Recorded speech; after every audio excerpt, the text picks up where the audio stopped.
Ijan dari RKUB, juga yang terhormat pada Bapak kita yang membersamai kita terus. Dan juga kami bersyukur pada rekan-rekan lingkungan, yaitu dari RT 10, 11, 12 juga hadir. Jadi Ibu Nyai juga hadir, terima kasih. Dan juga narasumber Dr. Ayu. Dan juga semua peserta yang kami hormati, kami sangat berbahagia bisa berkumpul di pagi ini.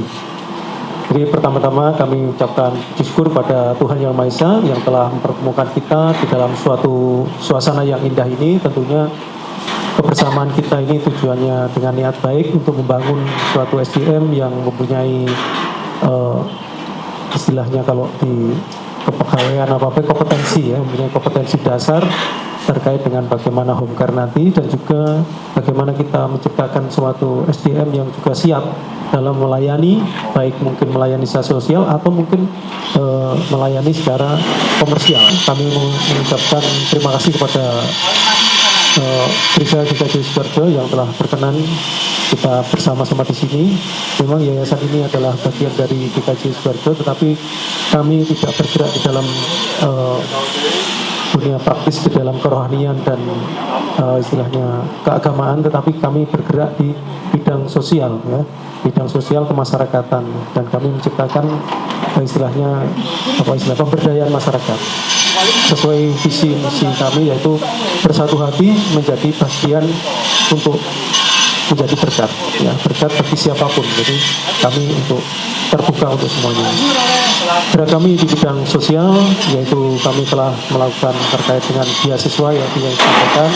Kami punya anak asuh yang tadi 16, yang sudah lulus ada 3, yang masih lulus itu ke tahap perguruan tinggi. Jadi kalau perguruan tinggi yang kami berikan, kami hanya memberikan SMP, SD, SMP, SMA gitu ya. Dan juga kami ada pendampingan terkait dengan kelompok rentan ya, terkait lansia yang tadi juga sampaikan, terkait sumbangan orang sakit dan juga bantuan bencana. Yang berikutnya yaitu tim bina lingkungan. Nah, bina lingkungan ini yaitu pemberdayaan masyarakat terkait perilaku hidup sehat.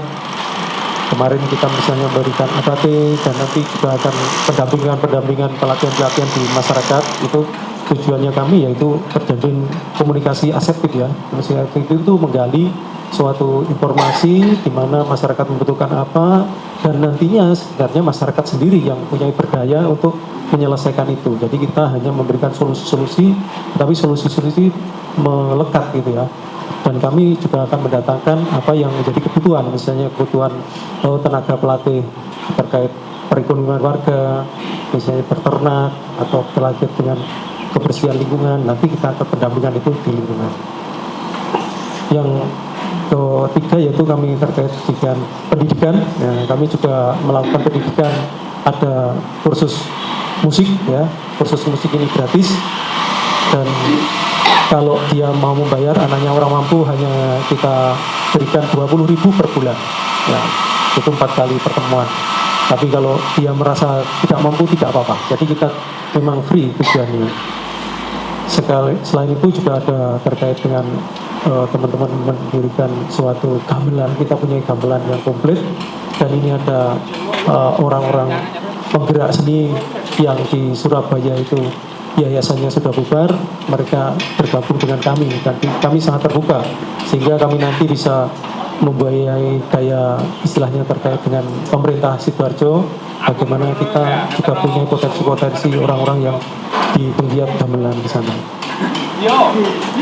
Yang berikutnya yaitu terkait kesehatan masyarakat ya. Jadi kesehatan ke masyarakat kami melakukan pemeriksaan kesehatan 2 tahun sekali, dan juga pemberian sembako pada rekan-rekan saudara kita. Dan yang terakhir terkait dengan pelatihan. Nah, pelatihan ini kemarin sudah ada pelatihan non formal terkait dengan tanggap bencana, kebakaran, bagaimana tanggap bencana, pengendalian bahaya di rumah tangga. Nah, itu sudah kita lakukan. Nah, kita sekarang menginjak ke pelatihan home care non medis.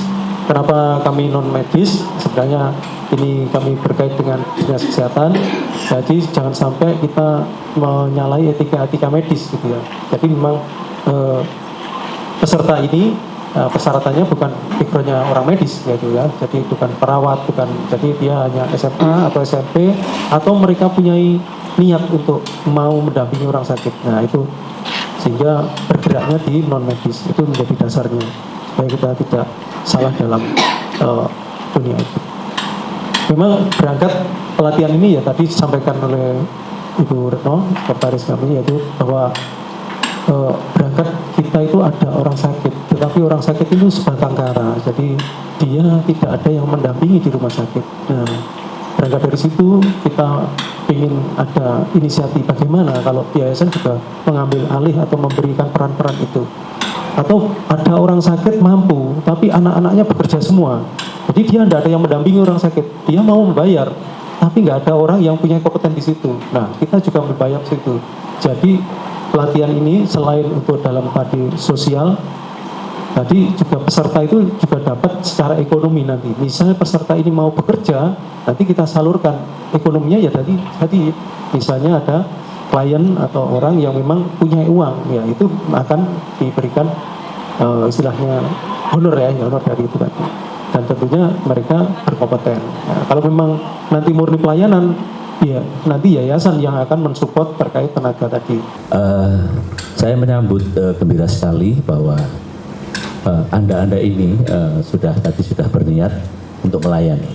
Kalau dibilang Pak Pendeta itu sudah 50% Anda itu mendapat berkah dari Tuhan. Mudah-mudahan bermanfaat, sukses dan bermanfaat bagi masyarakat.